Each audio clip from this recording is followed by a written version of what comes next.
and I'll make you happier by shaking the tree of the politics we have at the moment, breaking some of the branches so you can see the incompetence, the corruption and the failed politicians that are running your lives for you. I want you to see something different. Coming up on British Thought Leaders, Nick Buckley, an independent candidate running for Mayor of Greater Manchester.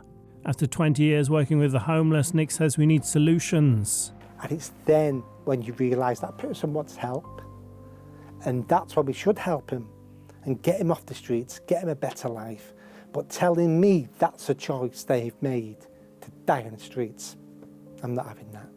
Nick got sacked from the charity he founded after criticising Black Lives Matter. My world fell apart. The first week I was, I don't mind admitting I was a beaten man the first week. I was now Nick the Nazi. No one came to my defence. I'm Lee Hall. This is British Thought Leaders.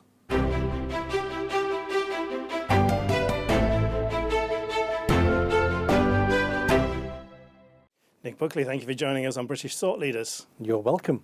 You're standing for Mayor of Greater Manchester. Yes. And it's a thankless task to be the mayor of a massive urban area, and you're not a career politician. What is it that's driving you to do this? It's one word, it's change. Now, I'm not going to say I'm going to be the best mayor ever in the world. I'm not even going to say I'm going to make you richer. My aim is to make you happier. And I'll make you happier by shaking the tree of the politics we have at the moment, breaking some of the branches so you can see the incompetence, the corruption and the failed politicians that are running your lives for you. I want you to see something different, and then maybe then you can start voting differently. So you'd mentioned on your Substack that if you did get elected, you would do some of the unpopular changes that need to happen. What are those unpopular changes? Now, the problem we have with politicians at the moment is it's always about short-termism. So what's going to get me elected in 2, 3, 4 years' time? In which case, they always pick the easy answers to get elected. What we need is someone to come along and do some of the heavy lifting and not care about their career. I'm not a politician. I'm definitely not a career politician. I want to do the heavy lifting, so I'm going to start looking at some of the complicated problems we have across the country, but obviously specifically Greater Manchester. Let's look at knife crime, for instance, in Greater Manchester. It's becoming more and more of a problem every year. We're actually now beginning to catch up to London, which is something not to be proud of. The way we tackle knife crime is we have a tool, it's called stop and search. Why don't we use it? Because we're scared to use it, because we're going to be called racist. Now, what I intend to do is increase stop and search in the neighbourhoods that people tell me they want more stop and search. So at every council election, which is almost once a year, we're going to hold a mini referendum per council ward, and I'm going to ask the parents of the people who live there and the residents of those areas, do you want more stop and search? Because if you do, we'll give you more stop and search, and we'll stop your children dying in pools of their own blood. If you don't want more stop and search, absolutely fine. You won't be punished for that. You'll just get the service you've got now. Let the people decide. I'm tired of politicians and council managers making decisions for you where you live in your neighbourhood.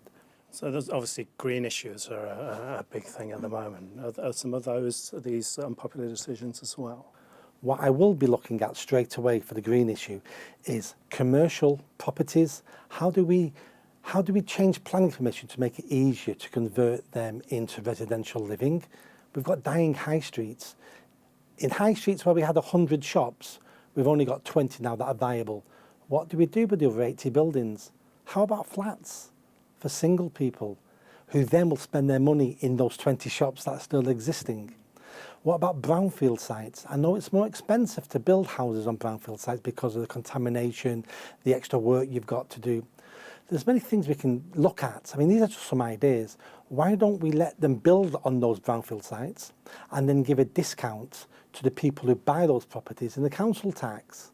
There's all sorts of ways of looking at this. And then the big one is net zero. I mean, net zero is just lunacy. In Greater Manchester, we have the CAS, the Clean Air Zone, which a couple of days ago, Andy Burnham, who's the current mayor of Greater Manchester, has just said, I'm not implementing this. Which is great, considering he spent the last 2 years trying to implement it. Fantastic. He's now seen the light, which is fantastic. So I don't want to criticise him for that U-turn. He's now listening to the people. But you've seen in London with the ULEZ, people don't want it, people don't understand it, it's making people poorer, it's attacking car use. Now, we all want to live in a clean environment, of course we do. Who wants pollution? No one. But there's ways of doing this. The net zero challenge we have is stupid, it's lunacy, it's not going to happen. The sooner we realise that and the sooner politicians are honest and say, we're scrapping this, the better things will become. You mentioned knife crime. In cities in the north and in the south are all experiencing some quite serious issues with violent crime. What do you think we can do to kind of turn this around? It's going to take a decade or two. It starts with the police. At the moment in our country we have police services. They're no good. I'm going to turn Greater Manchester Police into a police force. I want criminals terrified of the police. We've not had this in my lifetime, people being afraid of the police. I want criminals afraid of the police. And I make no apologies for that. I don't want me and you afraid of the police unless we're criminals. So let's get the force we need to deal with it. Then we need to start removing some of the race baiting, some of the woke issues out of the policing. So Greater Manchester Police will not be engaging in any projects that we class as woke. So we'll not be engaging with Stonewall. We will not be having different groups inside the police called the Black Officers Group. We won't have an LGBT group of police officers. None of them will exist within Greater Manchester Police officially. Officers can still run those groups in their own time and discuss what they want to discuss, but they'll have no say in senior management. So they can still do what they want. I just will not be acknowledging them as official representations of officers. There's only one group in Greater Manchester Police, and they're called the Blue Group. It's the police group. That's what I want. And then after that, we need to look at knife crime. So we've talked about stop and search. It's also about parenting. The biggest problem we have socially in our country is a lack of fathers in the home. And I know about that because I had no father in my home growing up. And I didn't realise that was a problem until I was 23 years old. And I can remember the day and the time. I was sat in a pub in Longsight, in a pub called the Rampant Lion. We sat in a beer garden, me and my 5 friends, talking about shaving at 23 years old. Someone had just bought some new fantastic Gillette, £15 wet shaver or something. And we went round a circle, how do you shave? What's your best shaver? And it got to me at the end of the line. How do you shave, Nick? I went, I shave with an electric razor. And everyone else shaved wet. Why? Oh, because when I was about 12, 13, I found an old razor, electric razor, in a cupboard at home that belonged to my dead granddad. And I started shaving with that. And I've just shaved with electric razors ever since. And it was giving that story that made me realise at that time, wow, I have missed having a father. Because all my friends gave a story about how their fathers taught them how to shave.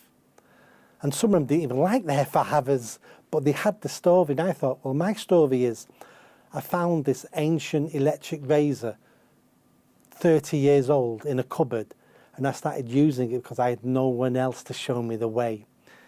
If no one showed me the way to shave, what other ways don't I know to go? And I realised then, I can't tell if it improved my life or not improved my life by not having a father, but I missed things. And I realised, and that sort of led into my work then, working with young people. And young people need guidance. And the number one guidance is from your parents, your mother and your father. You don't need just a mother, you need a mother and a father. And that's how we tackle crime in Greater Manchester. Something like 80% of all criminals in jail come from fatherless homes. That's the problem. Let's get fathers back into the house.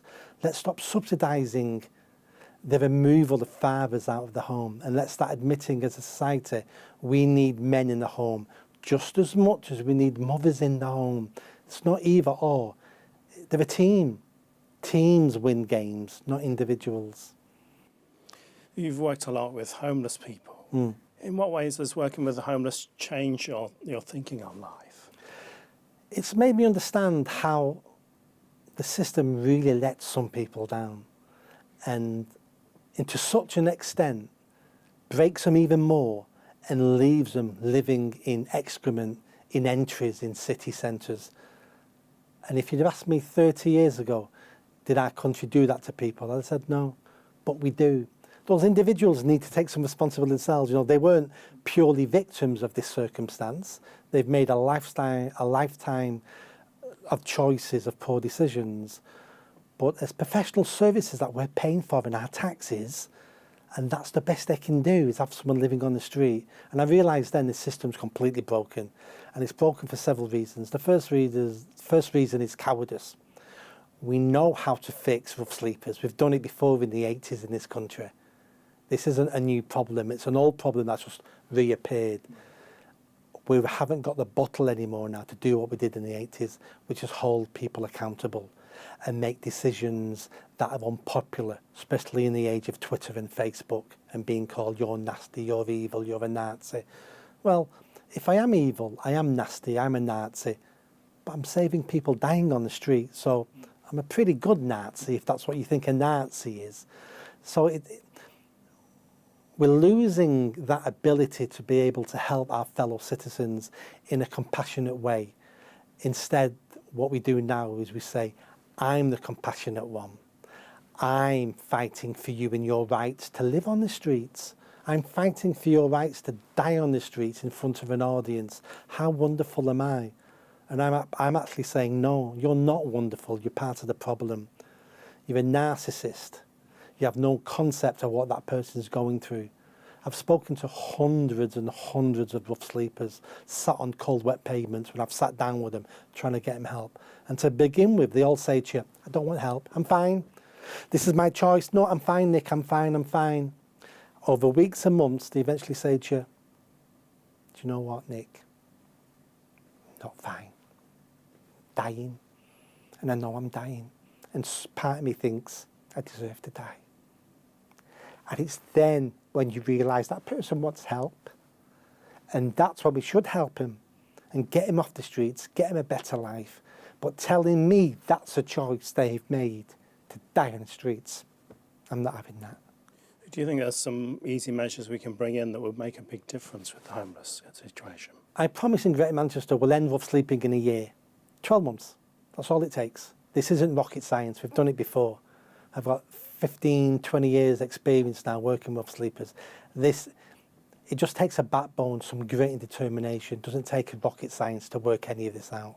The first thing we do is we end begging. Begging supports people to live on the streets. So we make sure no one can beg in Greater Manchester, especially in the city centres. You go to anywhere in Manchester now, outside any supermarket, outside any shop, there's a beggar sat there. 70, 80% of them are not even homeless. They're begging just for money for drugs. And they're going to be tomorrow's rough sleepers, by the way. We never stop that conveyor belt of broken people. So we end begging. That means the people living on the streets are in a better condition to accept the help and support. I'm going to set up a series of hostels.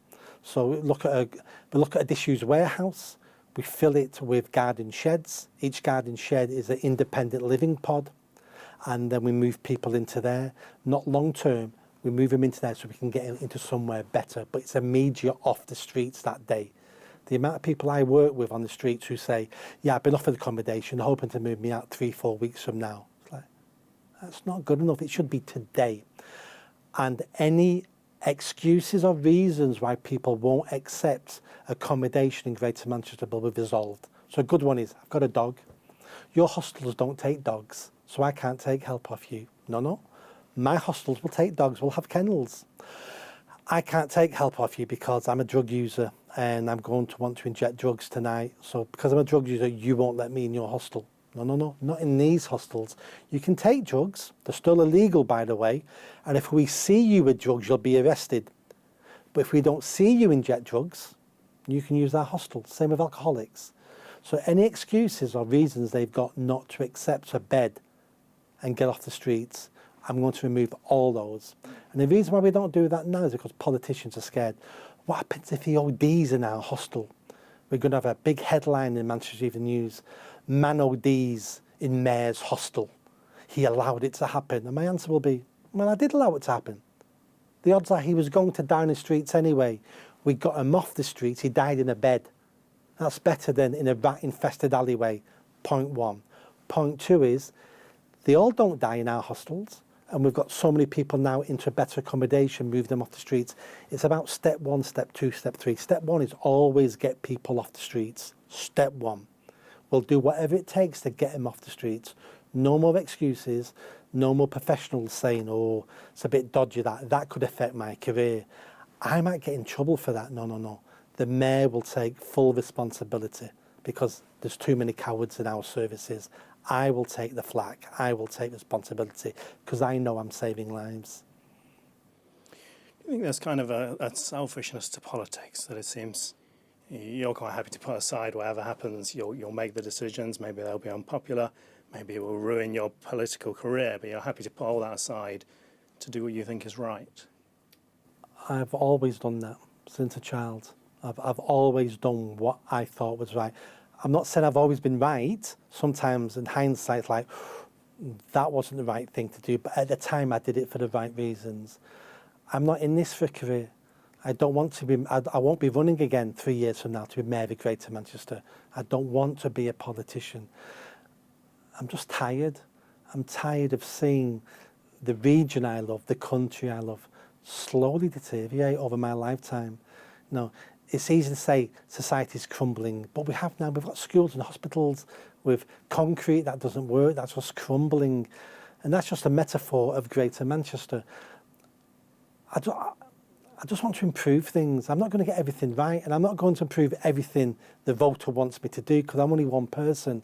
I'm going to look at the basics. If we don't fix the foundations, nothing else can be built. If I can fix the police, if I can start generating a little bit more support in our political system so people start trusting politicians a tiny bit more than they do today, these are the things we need to do if we're going to build a better society, better communities, and hopefully improve the lives of almost everybody who lives here.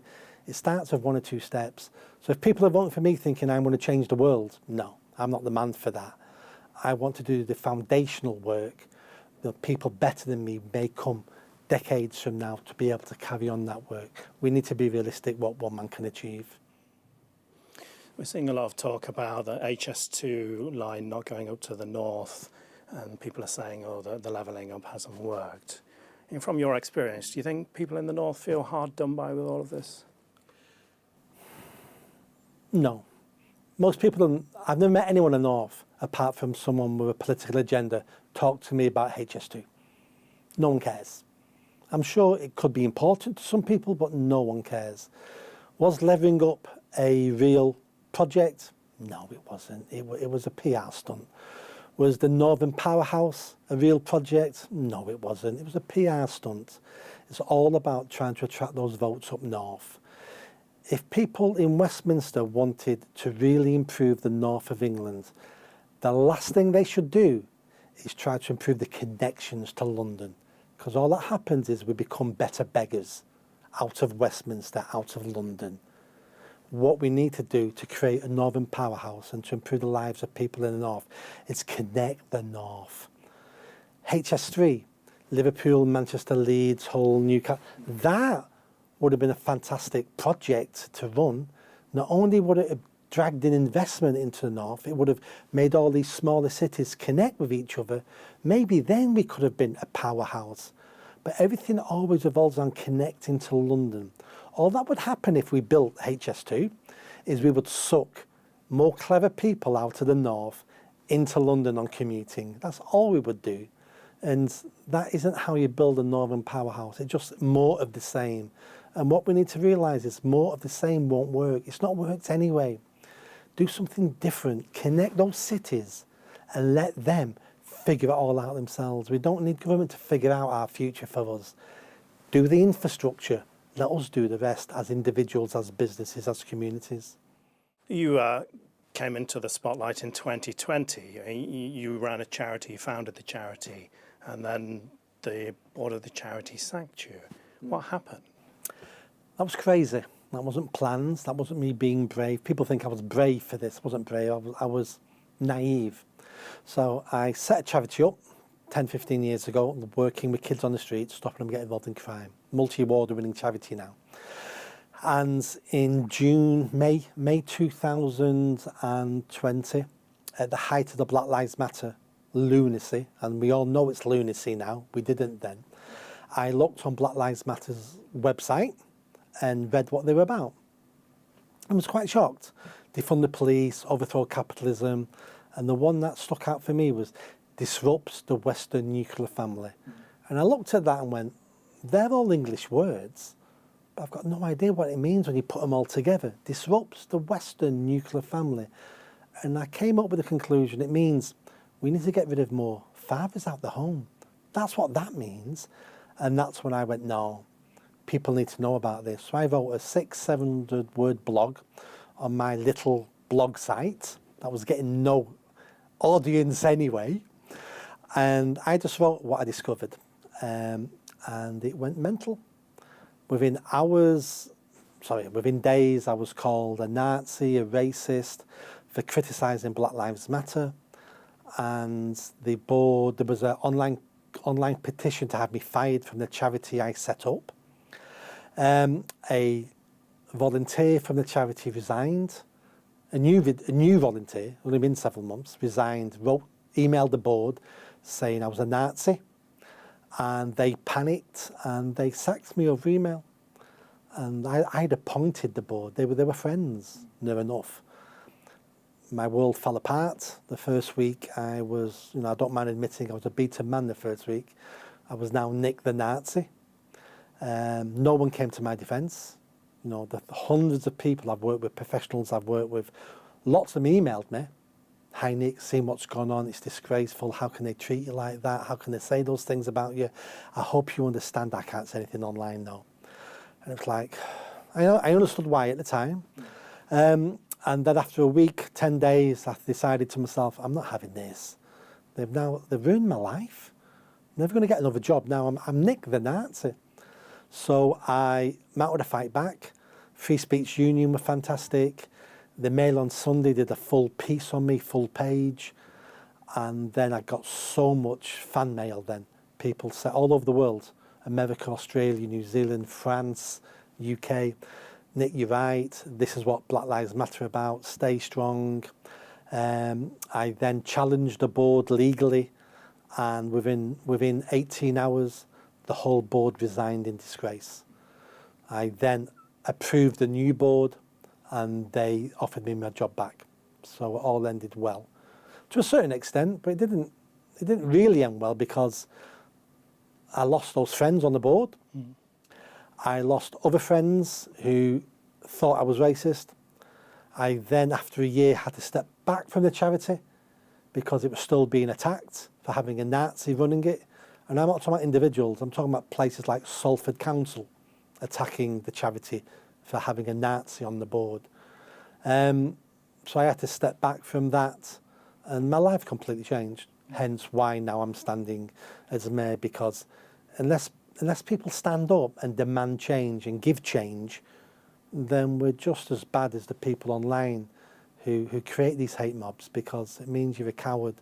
And I may be many things, but I don't think I'm a coward. So I'm going to put my views out there and then people can vote on it. I mean, you dedicated your life to building this charity and got it to where it was, and then suddenly as the rug is pulled from under you by friends and colleagues. I mean, that must have been a real test of character.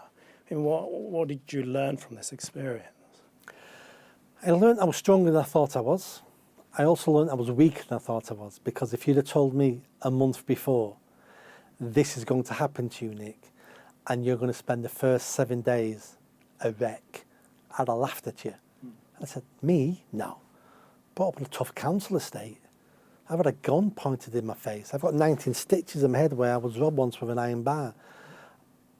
Someone saying hurty words online is going to affect... I don't think so. You don't realise how it affects you when it feels like the whole world is out to get you. So I realised that straight away, but then I also realised how tough I was to stand back up, brush myself down and say, board, coming after you, I'm not having this. And in fact, you should have known this was going to happen because you've known me for several decades. Should have known I won't take this lying down.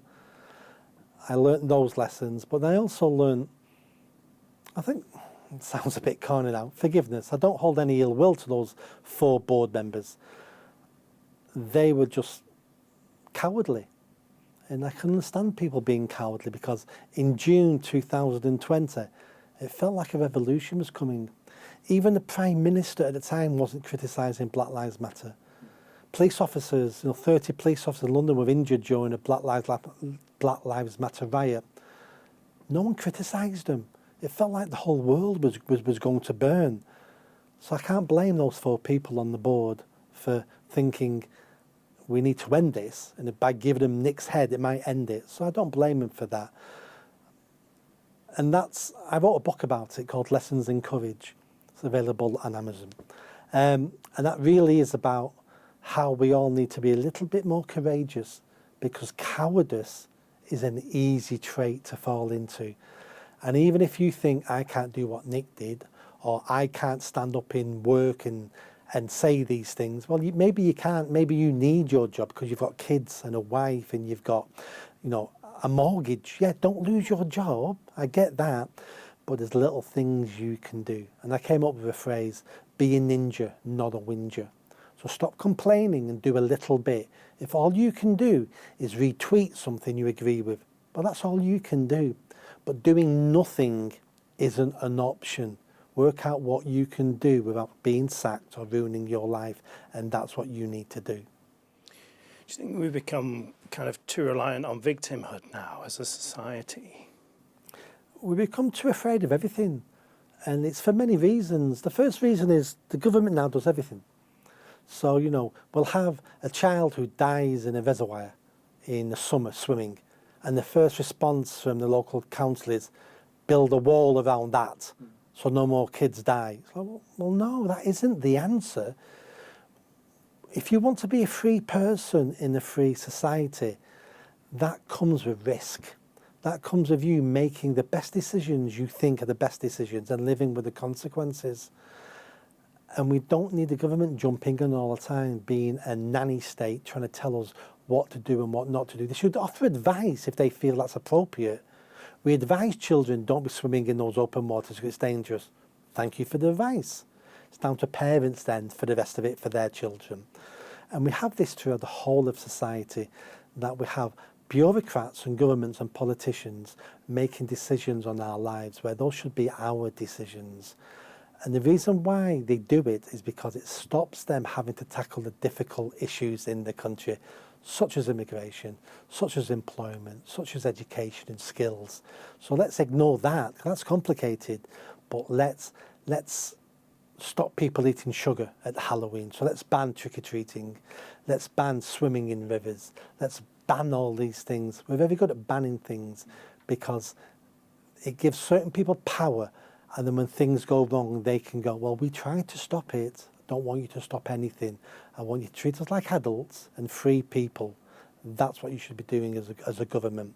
But then, generally in our lives, we become very, very risk averse. Everything now is, that's going to hurt me, or that's going to offend me. Please don't say that. You've just now hurt my feelings. Well, I don't really care about your feelings. I only care about your physical body. I don't want someone to hurt your body. I don't mind people hurting your feelings because you should be tough enough. And we can trace all this back to anti-bullying in schools. Bullying is what children do to toughen each other up and to make sure they're following a social norm. I'm not saying it's pleasant. I don't condone bullying. I've been against bullying. But bullying in school teaches, I was heavily bullied as a kid. So I don't condone it, but it gives you some resilience. We don't have that in children anymore now. We protect them far too much. They become adults. They hear something they don't like. And it's like, how dare you say that? Instead of going, well, that's an interesting point of view you've got there. I disagree with it for these reasons. And then you may turn around and go, oh, I never thought of that before. Or I might turn around and go, you shot all my reasons out the water quite easily there. Maybe I need to do a bit more thinking on what I believe and why I believe it. That's called being an adult.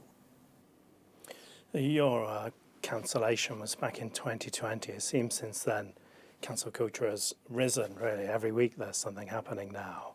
Do you think we just accept that cancel culture is part of our life now, or are you expecting some kind of fight back? I think you're right, as in cancel culture seems more now. I actually don't think it is. I think it hits the press more, and we have some unique cases that have a bit of glitter on it, and we all hear about that more. I think the tide has definitely turned. You don't have to look in the paper every week. There's more and more victories now against cancel culture. There's more victories for free speech. There's more victories for personal responsibility. I think the tide's turned. What we're dealing with now is the wake of that turn. I think there was certain issues and certain people already in the pipeline of cancel culture who are coming through now. But I think 5 years from now, 10 years from now, I don't think much of this will be an issue anymore. The tide is definitely turning. What we need to worry about is that we don't swing too far to the right, and then, you know, we get a different type of cancel culture, a different type of authoritarianism, because culture's a pendulum. So we've swung far too left now, the pendulum's coming back. We need to make sure it doesn't go too much the other direction. Nick Buckley, thank you for joining us on British Thought Leaders. You're welcome, thank you very much.